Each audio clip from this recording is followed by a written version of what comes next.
मुझे याद है जब कोविड की महामारी ने देश को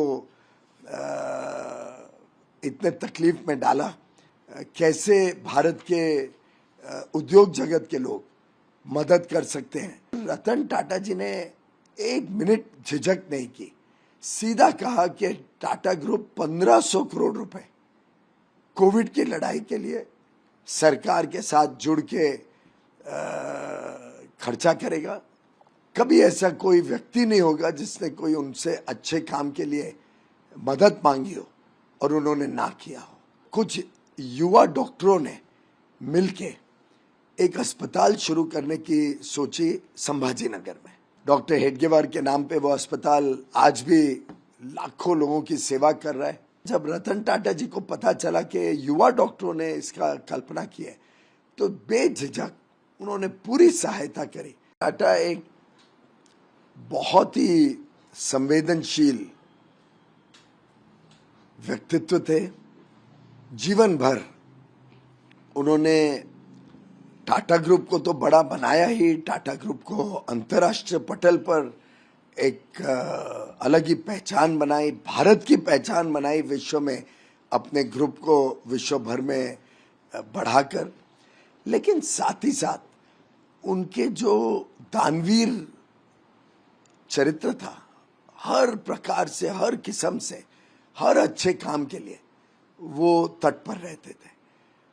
कभी ऐसा कोई व्यक्ति नहीं होगा जिसने कोई उनसे अच्छे काम के लिए मदद मांगी हो और उन्होंने ना किया हो। मुझे याद है कई वर्षों पहले, शायद 15 साल पहले की बात है, कुछ युवा डॉक्टरों ने मिलके एक अस्पताल शुरू करने की सोची संभाजी नगर में। और ये युवा डॉक्टर सब स्वयं सेवी थे, कुछ बहुत ज्यादा तनख्वाह वगैरह नहीं ले रहे थे। वो अपनी सेवा देकर इस अस्पताल को शुरू करके चलाना चाहते थे। डॉक्टर हेडगेवार के नाम पे वो अस्पताल आज भी लाखों लोगों की सेवा कर रहा है हर वर्ष। और जब उनको वो अस्पताल बनाना था, तब जब रतन टाटा जी को पता चला कि युवा डॉक्टरों ने इसका कल्पना की है, तो बेझिझक उन्होंने पूरी सहायता करी और उसके कारण वो अस्पताल आज बहुत बड़ा अस्पताल के रूप में सेवा दे रहा है। उसकी एक्सपेंशन भी हो रही है, अब वहाँ पे मेडिकल कॉलेज बनने जा रहा है। और एक ऐसा अस्पताल जिसके लोग कभी रतन टाटा जी को जानते नहीं थे, कुछ नहीं थे, लेकिन उनकी सेवा भावी चरित्र को देखकर रतन जी ने रत्ती भर भी सोचा नहीं, सीधा पैसा दे दिया। मुझे याद है जब कोविड की महामारी ने देश को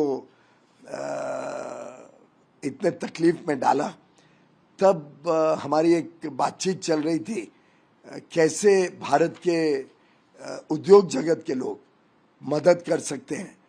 तो रतन टाटा जी ने एक मिनट झिझक नहीं की, सीधा कहा कि टाटा ग्रुप 1500 करोड़ रुपए कोविड की लड़ाई के लिए सरकार के साथ जुड़ के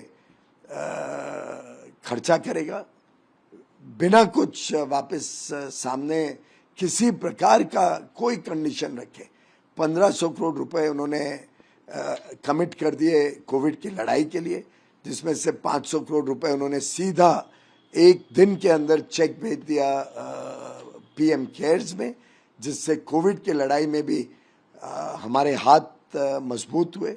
मैं समझता हूँ एक ऐसा व्यक्तित्व है जिन्होंने जीवन भर व्यापार और उद्योग को तो बहुत नई ऊंचाइयों तक लेके गए ही, ईमानदार व्यवस्थाओं से भी कैसे उद्योग बड़ा बन सकता है, अंतर्राष्ट्रीय पटल पर जा सकता है, उसका एक जीवंत उदाहरण टाटा ग्रुप के रूप में बनाया। लेकिन साथ ही साथ उनका जो निहित चरित्र था, एक सेवा भावी, एक बहुत ही सरल व्यक्तित्व था, उसको कभी बदला नहीं। क्योंकि आपका उनसे निजी संबंध भी था, कुछ ऐसी देशवासियों को आप बताना चाहते हैं, क्योंकि अब रतन टाटा नहीं रहे, कोई ऐसी यादें जो आपका उनसे जुड़ा हुआ हो? कई सारे यादें आती है। जैसे हमने रेलवे में एक बार प्रधानमंत्री नरेंद्र मोदी जी ने हजारक स्टेशन पे वाईफाई लगाने का निर्णय लिया और 1000 स्टेशन पे जब वाईफाई लग गया था और एक अंतर्राष्ट्रीय कंपनी की मदद भी उसमें हमें मिली थी, गूगल ने मदद की थी कि पहले चरण में वाईफाई लग सके। उसका प्रभाव इतना अच्छा था, यात्रियों के लिए इतनी सुविधा हो गई थी। उसके कारण मैं एक बार रायपुर गया था, मैंने रायपुर में रात को बच्चों को देखा कि बच्चे बड़े पैमाने पे रेलवे स्टेशन पे रात को 12-1 बजे पढ़ाई कर रहे थे, क्योंकि वहाँ का वाईफाई सबसे तेज था, अच्छा था। तो हमें लगा कि ये वाईफाई को हमें पूरे देश में हर स्टेशन में लेके जाना चाहिए। तो साधारणतः तो हम बजट में प्रोविजन प्रावधान करते, अगले साल के बजट में प्रावधान होता, फिर वो लगता। मैंने ऐसे ही माननीय रतन टाटा जी को बताया कि इसका हमें ऐसा ऐसा लाभ हुआ है और अब हम चाहते हैं कि जो बाकी 6500 स्टेशन है सभी में वाईफाई लगाया जाए। तो उन्होंने तुरंत बिना हिचक करे तुरंत कहा कि टाटा सन्स इसके लिए पूरा पैसा देगा रेलवेज को। उनका कोई लेना देना नहीं था। तब तक तो टेलीकॉम इंडस्ट्री से भी टाटा सन्स निकल चुके थे, टाटा ग्रुप में कोई टेलीकॉम का कोई काम नहीं था। उन्होंने सीधा उनके जो सचिव थे और उनके सहयोगी थे वेंकट, उनको आदेश दिया 450 करोड़ रुपए एक पलक में उन्होंने रेलवेज को दे दिए। मुझे याद है जब अंत में वो प्रोजेक्ट खत्म हो रहा था तब थोड़े और पैसे की जरूरत थी। हमें शर्म भी आ रही थी कि क्या छोटे सी चीज के लिए टाटा जी को हम अप्रोच करें, पर उनके वेंकट ने कहा कि रतन टाटा जी ने कहा ये जिम्मेदारी है, टाटा ग्रुप पूरी रेलवे में वाईफाई को फंड करेगा और जो भी कमी पड़ेगी वो भी देने के लिए तुरंत तैयार हो गए।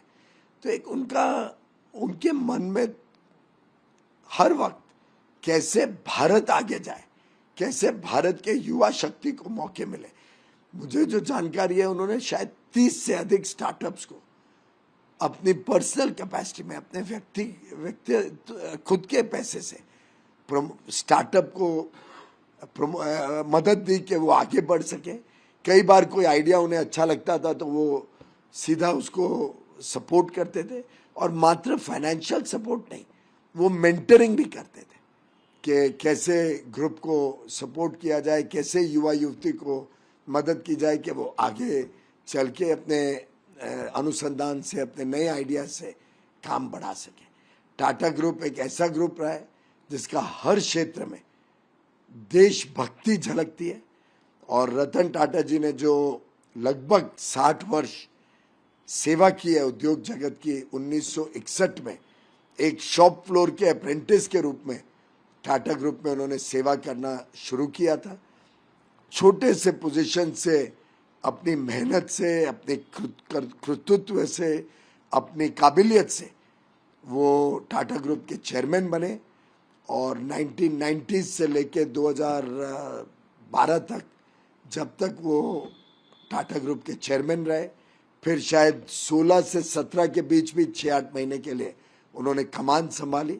लेकिन जीवन भर उन्होंने, मैं समझता हूँ, टाटा ग्रुप को ही नहीं बढ़ाया, देश सेवा करी, और देश का एक अनमोल रत्न के रूप में टाटा ग्रुप को खड़ा किया। ये रतन भी था देश का और शान भी थी देश की।